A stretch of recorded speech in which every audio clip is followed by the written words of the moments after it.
This is the new American media. All right, back with Blake the Eccentric Walley. I'm Brian Engelman over here on Agree to Disagree here at the New American Media. So, Blake, let's get into Obamacare. I'm so excited. Oh, by the way, sitting on my pile of mail that I haven't gotten into, I think I've actually been canceled from my plan. My health insurance. I'm probably going to be one of those people, what do they call it? Not in the donut. What do they say? In the gap? Whatever stupid now. Off the fiscal cliff, in the donut hole. It's like, stop it. How about it's a short-sighted result of politicians thinking they can micromanage the world, and yeah, now I'm the casualty. But yeah, I think I've been dropped from my plan. I got to go dig through it and find out. Brian, that's I just want to make sure that you're aware of this. It's not a cancellation notice. It's actually just a transition into Obamacare. Actually, that goes into one of my favorite tweets of the week, maybe of all time. I'm going to favorite this. I should.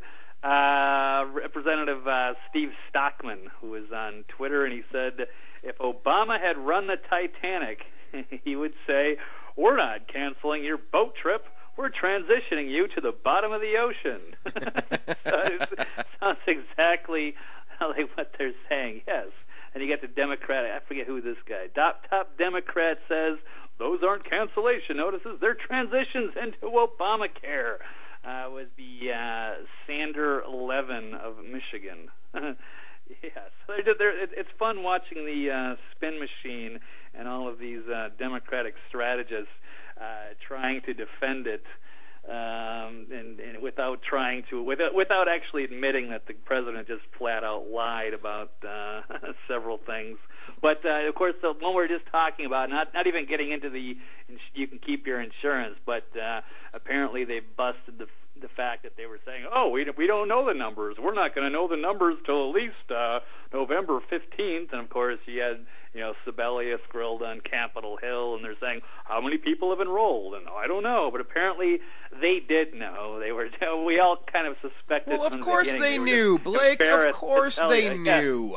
Oh yeah, if 25, let's say 39,000 people signed up on day one, that would have been all over the paper. But I'm like, oh my God, 39,000 people. See, everyone likes this.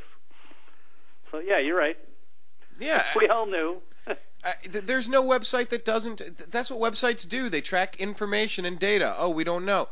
Well, if you don't know, then how are you going to know the results of my blood work? How are you going to know when my surgeon my ortho has been cleared to get me in for some repair work on a joint or something? If you don't know how many people signed up, how are you going to know what to bill? If you don't know how many people signed up on the website, how are you going to keep track of vaccines? How are you going to keep track of important medication that's needed?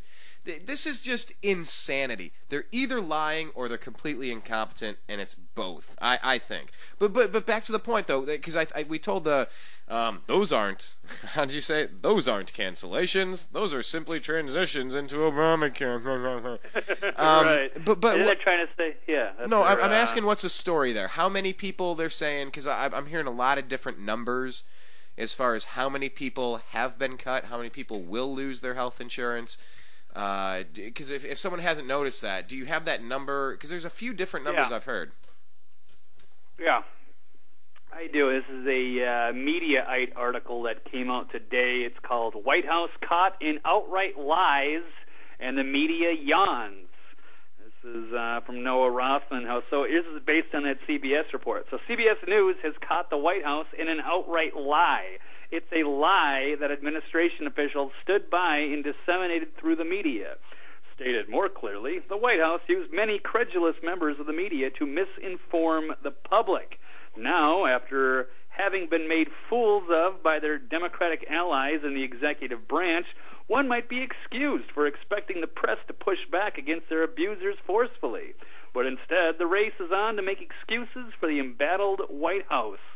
So, according to the results of an investigation by CBS News, the White House did have accurate enrollment figures, and they were disastrous. That would be 6 enrollees on day one, and on day two there were 248. But 248 on day 2. 248. So what? 248 plus how much? What is that? 254 on 2 days. 254. 127 a day. That's what their average for the first 2 days. All right, but it goes on. Of course, the program needs 39,000 people per day to meet their goal of 7 million by the end of the open enrollment period. So, and according to the widely sourced unofficial enrollment tracker, there have not been 39,000 enrollees after the first month. So yeah, that it came out October 1st. Here we are on November 1st, and it needed 39,000 a day. They don't even have 39,000 this entire month. Wow. Yeah. It's those greedy capitalists. And of course, it's Wall Street. It's those and then greedy insurance companies. It's the Republicans and those darn teabaggers. Well, he wouldn't actually get out and do anything. He'll just send Jay Carney out to do his work, and Jay Carney said, "We don't have that data," on October 3rd when asked if he had any hard enrollment numbers. So he just said it simply didn't exist. But could you imagine if he would have came out and said, "Yeah, we got the figures. Looks like 6 people signed up." You could just imagine the laughter throughout the White House press briefing room. Okay, with Benghazi, Blake, I'd said from the beginning, either this was an intentional murder of Ambassador Stevens, or it was completely incompetent in its ability to protect and then defend after the attack and whatnot. I've always suspected it was part of the first, that this was there's a much deeper story going on. Now, and it's like I just said, man, if they don't have the enrollment numbers, according to who's lying out there about that besides everyone, Sebelius, Carney, Obama, they're all lying, saying they don't have the numbers? Am I right? Yeah, there's another lady that's right under Sebelius, and her name escapes me at the moment, but I've seen her. Yeah, she's also got grilled on Capitol Hill. Well, so she's under Sebelius, so she's under the bus? Yeah, pretty much. But that's my point, man. If they don't have that info, they have no business running our health insurance. That's it. Either they intentionally don't want it, or they're completely incompetent. Either way, get your hands off. Step away from my health. You know, for all the pro-choice women out there, I just don't get it. You don't tell me what I can do and what I can't do with my body. I don't know why that person was Southern, or in a bad Southern impression at that. Don't you tell... Okay, now that was a Southern belle. I'm going to stop this. I'm not doing a female voice today. No worries. But, you know, for everyone, like, stay away from my body. Then how do you allow the government to get inside every aspect of your health care? That is so... it's hilarious. No, they don't know any better. They just think that he's doing this big, great service for everybody. And there'd be one thing if they could just say, hey, the website's got some issues with it, and people are having trouble because of technical glitches, and they need to clean it up.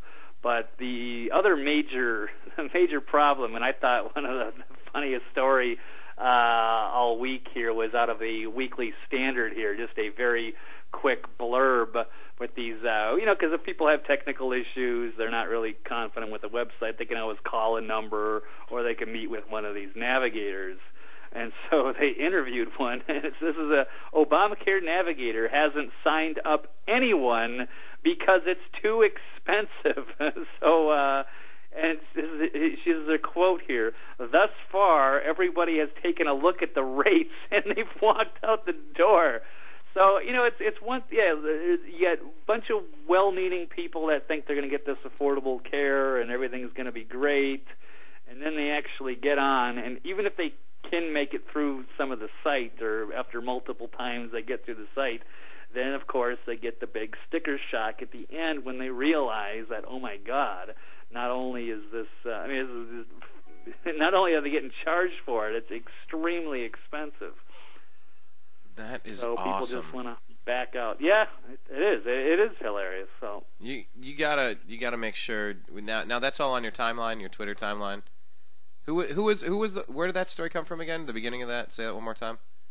Weekly Standard, but Yeah. I think the interview itself came from Al Jazeera. Yeah, we got to go to Al Jazeera for real news these days. Yeah. Go. Yeah, I don't really figure. know a ton about Al Jazeera. I can't say anything good or bad about it so far. I'd probably lean towards negative, but the Weekly Standard obviously is super neocon, but they still put out some good blurbs here and there, and this was fantastic.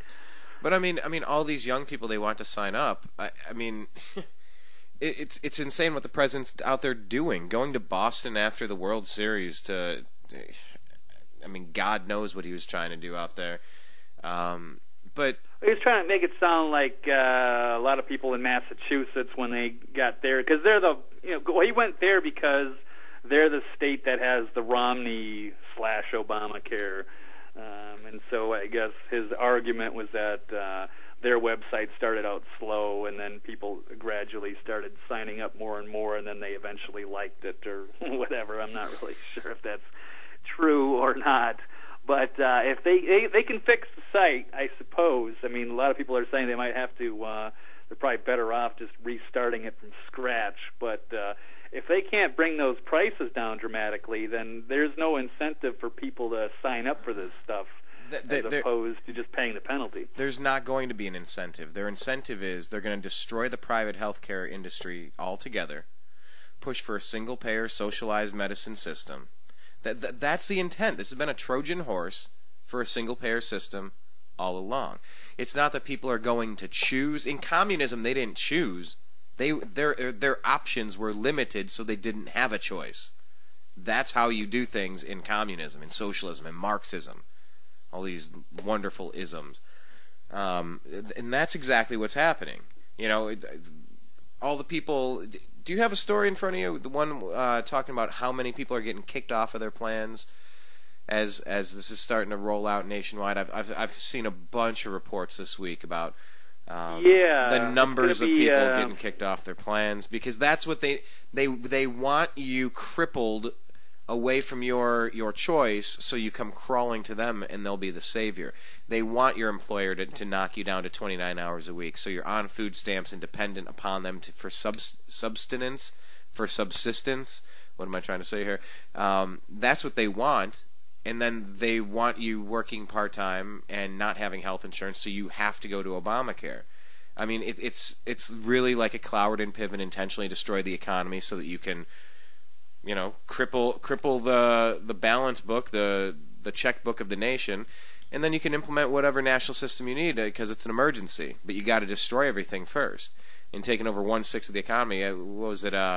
Who's that guy? Mark Stein that always fills in for Rush Limbaugh, the guy with the cool British accent. Oh no, you're the Limbaugh guy, not me. Fair enough. No, he does okay. I'm not ripping on him or anything. I'm just. No, it is what it is. But he was saying taking over the U.S. healthcare, 1/6 of the economy is like taking over, what do you say, France, like as far as GDP and the amount, and basically running every transaction of everything that occurs in France. That's what the government tried to do in this takeover of Obamacare. So, I think that's been their plan all along, which is why they've had to be out there lying to people. If you like your insurance, you can keep it. If you like your doctor, you can keep it. Yeah, sure. Sure you can. And their internal memos are...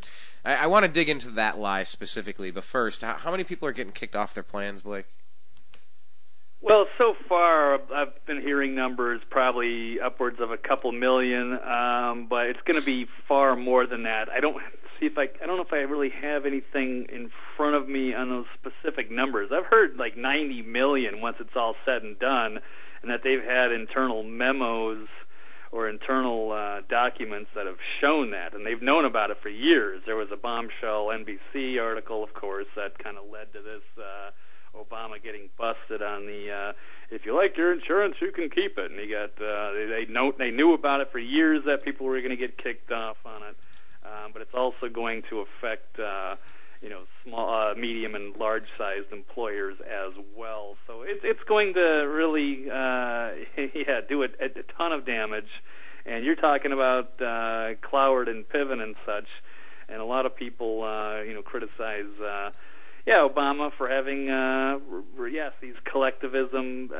He's got it right in his background. He hung out with a lot of radical figures, is probably into that, and Saul Alinsky tactics. And there's an interesting article, not that I'm a big Bill O'Reilly fan, but I give credit where it's due. Also has a very good article today saying Obama believes ends justify the means on healthcare deceit. So it's one of those types of deals where, yes, he believes that it's okay, basically. He can kind of, manipulate the public, and it's okay because he's got a vision for America, I guess, and we just have to kind of trust where he's going. I don't know. It's pretty amazing stuff. I encourage people to go check out his the Talking Points commentary. This was also out of Mediaite.com.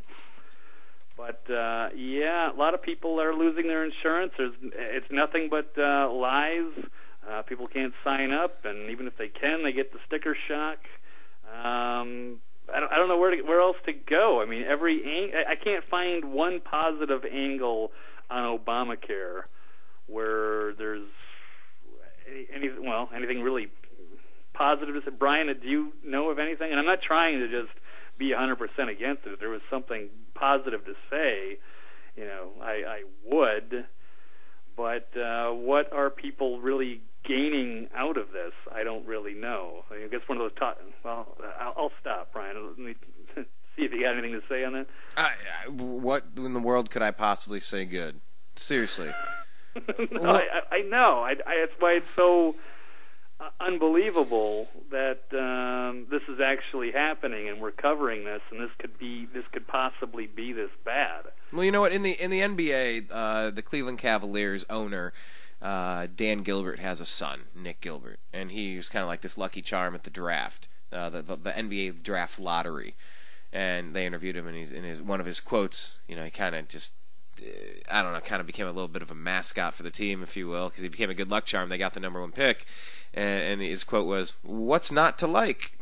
Just about his whole experience sitting in, like, he was the one representing up on the panel, the Cleveland Cavaliers organization, just because it was pretty neat. And I'll paraphrase that regarding Obamacare. What's to like? What's to like? I can't think of anything to like. What is there to like? I don't have anything to like about this. I don't like the vast overreach of the federal government because, as the quote that has been paraphrased so many times by so many brilliant men and women, a government powerful enough to give you everything you need is a government powerful enough to take away everything you have. And I don't like that. The government is not supposed to be my daddy. That is not the role of the federal government. And I dislike that this is happening in this country. It's not intended to be this way in this country. That point aside, I don't like that I am going to have to subsidize the baby boom generation, the post-World War IIs. I have to fund their health insurance. Blake, now I have to get a health insurance policy that covers pap smears and mammograms. You know that? Yes, no, I know. This is basically socialism. I mean, but like one thing, if you were paying for your own, and I'm assuming you're a fairly healthy guy, and you just want some basic catastrophic or something like that, which I think a lot of people wouldn't mind. And I mean, I would be praising Obamacare to some extent. I mean, if it really was like the Affordable Care Act, like this is kind of, I don't like the idea of socialism, but if I went and signed up and it was only, say $60 a month or something, and it was something reasonable, like they said, it was going to be like a phone bill, or families are going to be saving $2,500 a year. But I mean, if people were really actually paying like a phone bill type of cost, then I don't think people would be complaining about this thing. But I mean, the prices are catastrophic. I don't know what they're thinking or how they thought that all these like healthy, 20, 30-year-old men were going to want to pay a couple $100 a month so that they could pay for, the older generations that use healthcare a lot more. It doesn't make any sense. You want to buy what you want to get for yourself, but why should you have to pay higher for other people that might not take care of themselves very well, and then that becomes my problem. So I guess that's where socialism has an issue, and you're trying to put a huge socialist program on top of a already broken crony capitalist system, and the results are is about as good as you can expect, I guess. It's I was at a Halloween event yesterday, and talking with somebody working in the medical industry, actually a whole bunch of people working in the medical field at this gathering, and of course, leave it to me, Blake, in a room full of people having a beverage or two and unwinding, relaxing, having a good time. Leave it to me to bring up politics. No, I know, not you, Brian. I know, shocking. But I asked him. He was working in sales in a pharmaceutical capacity, working in just in the healthcare world. Let's just say that. And I said, all right, listen, man, I gotta ask. What are your thoughts on Obamacare? Give me your elevator pitch. I'm like, do you know familiar with the phrase elevator pitch? He's like, I said, look, you hop on an elevator in Los Angeles, you have a movie idea, but you don't have any access. You jump on an elevator, you're on with Steven Spielberg. You got like 15 to 27 seconds to impress him. Lead with the most relevant stuff. Just lead with the most relevant stuff. Cut it down. And he said, look, man, fortunately, Obamacare doesn't apply to me because at my job, I'm forbidden from being in that. We have our own health insurance provided a different way. I'm like, wow, good for you. And it reminded me, good for Congress. Yeah, good for Congress, too, exempting themselves from this stuff. And if it's not good enough for them, it ain't good enough for me. And I don't like this stuff at all, Blake. At all. No, I hear you, but let's face it, Brian, the government knows what's best for you, and so do the Democratic strategists. Because, okay, I did dig up that story. There's one out of Forbes. Obama officials in 2010 that 93 million Americans will be unable to keep their health plans under Obamacare. So this is going to affect the bigger industry because it's forcing all these insurance companies to come up with a policy that fits them. And then, of course, the Democratic spin machine says that, well, we probably had a lousy plan anyway, and this one's going to be better, so you're better off. So it's not really misleading or whatever. Yeah. Well, this is better anyway. Yeah, and it's 2 or 3 times more expensive, which is why we weren't buying it in the first place, you jerk. Right. I mean, I do shop for health insurance now. I do have to. It's because the insurance companies aren't conforming to what Obama says. So it's really them, or it's his advisor's fault. Because I was pulling up some quotes, listening to some of these Democratic strategists trying to defend the president, and they just can't admit that the president just lied. So, yeah, I would say, well, I guess it's just the insurance companies are not conforming. Or it was not an accurate statement. Okay, that was about as nice as it gets. Or he's got to do a better job explaining this. Or, oh yeah, we need him to talk more. That's what we haven't had. Yeah, we need more speeches by Obama, of course. If only he would talk more. My favorite of all, yeah, right. My favorite of all of the Democratic strategist says that he wasn't being fully clear with all the facts. So it's not just a lie. He just wasn't being fully clear with all of the facts. Oh, well, wow, that is brilliant BS speech. Yes. No, I mean, that really is, he wasn't being fully clear with all of it. It is good. That's next level, Blake. Yes, it certainly is, but it's really entertaining, like I said, to watch the Democratic strategists. These are just people, these are just paid mercenaries to push Democratic talking points. So, and just the way they twist themselves to never break and to never just admit anything. It's I don't know what else to say about it. I don't know if you happen to catch like James Carville on Hannity or just even on Hannity lately, and I'm not, historically definitely not a big fan, but at least he kind of has these little town hall meetings set up where he has like the entire room full of strategists on both sides, and then they all kind of battle it out. It's actually pretty entertaining, I got to say. Yeah, so some of those are pretty good. I mean, what in the world is the best? Let me ask you this. Yeah. Between Colbert and Jon Stewart and Maddow and I don't know, whoever else you end up watching on the left side, legitimately, what in the world are they saying at this point? What are some of the strongest, most coherent defenders of Obamacare saying right now? What in the world do they have in their corner that they're hanging their hat on? Anything? All I can gather is maybe that we'll be patient and then they'll eventually fix it. It'll all work. You said patient. Was that an intentional pun? No, but that's a good one, Brian. Thanks for calling it out. No, I guess that's really all. And that someday, maybe in the future, we'll look back and go, "Wow, that was a great idea. We just needed to be patient with the system. They finally cleaned it up, and then once everybody in America signed up for Obamacare, it dramatically reduced all the costs, and everybody got a big rebate check from Uncle Sam, and the world was a better place." I don't know. So no, there really isn't any a good picture to paint here.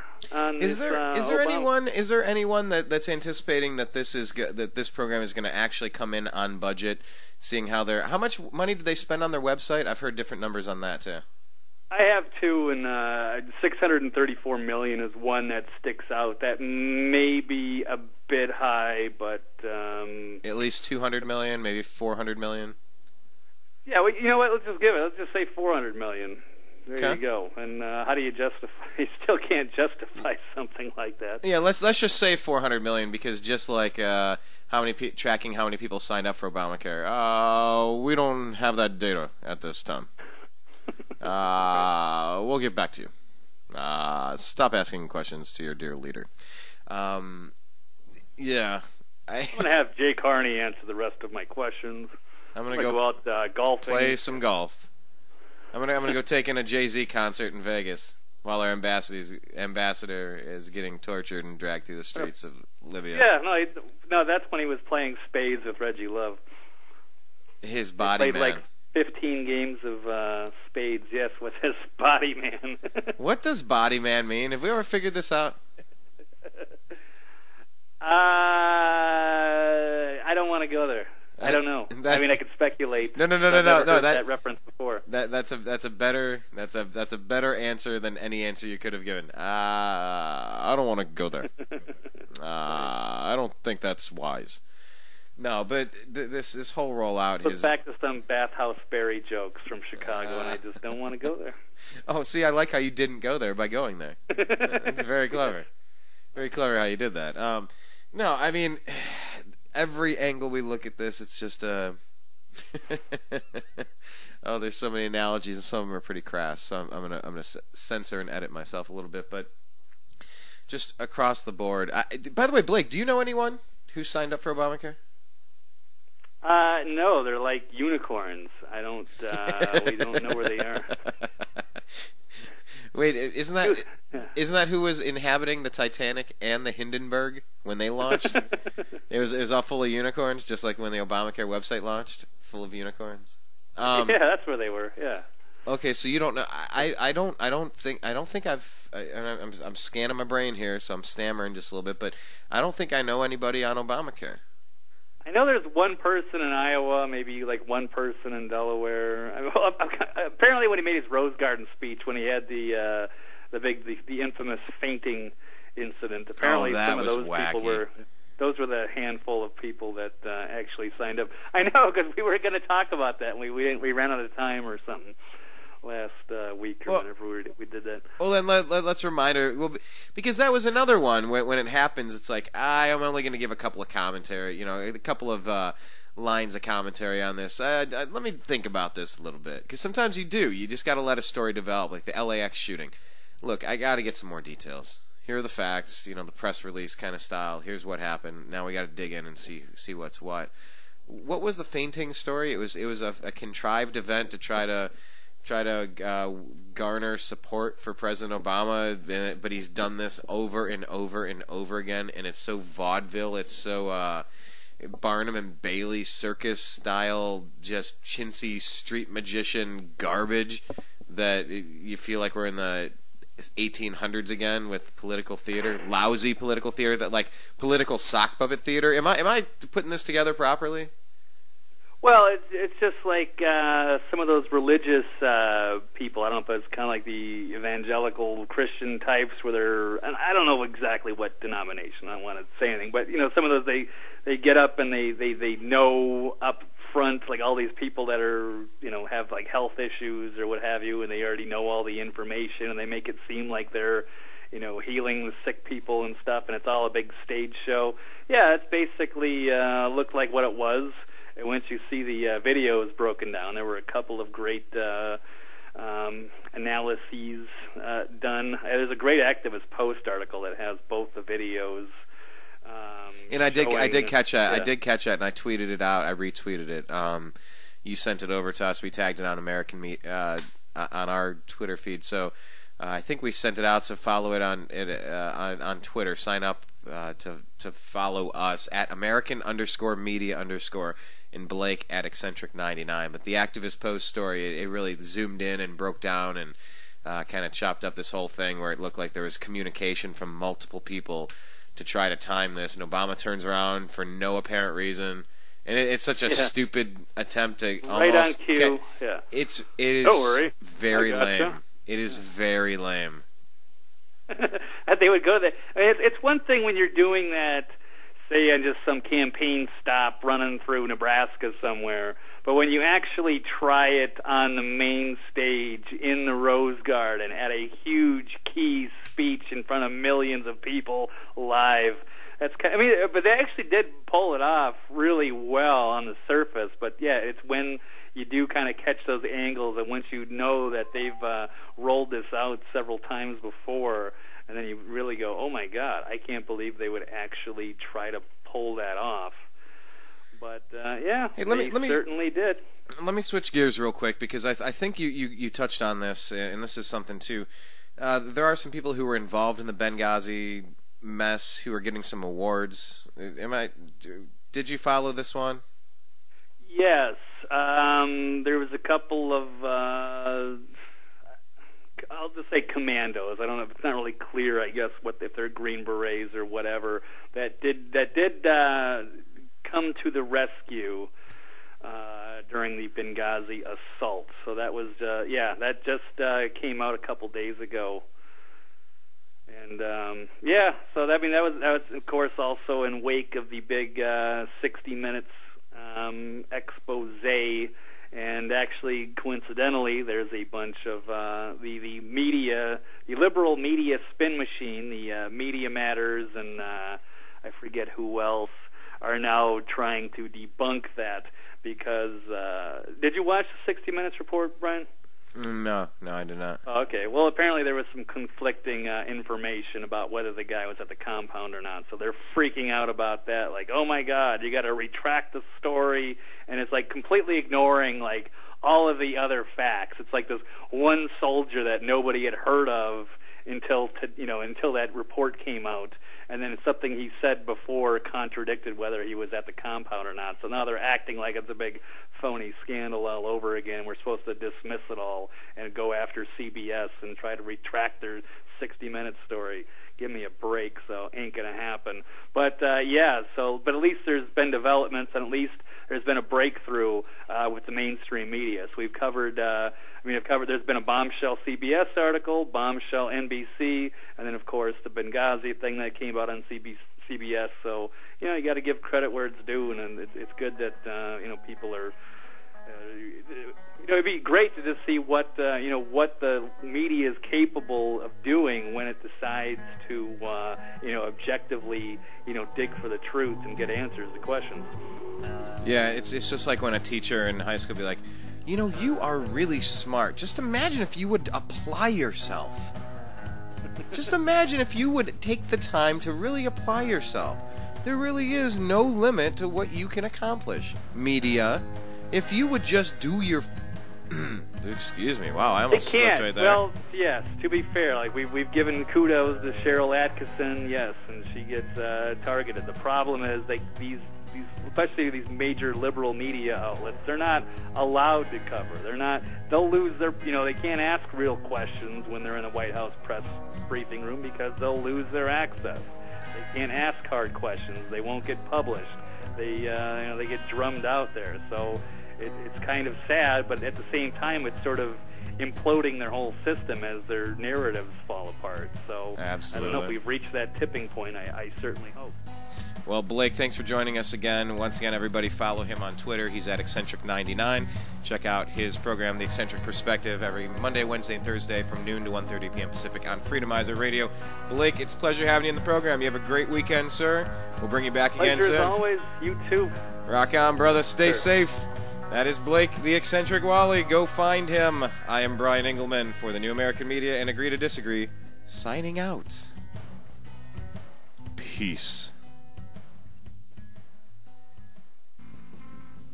You are listening to the New American Media.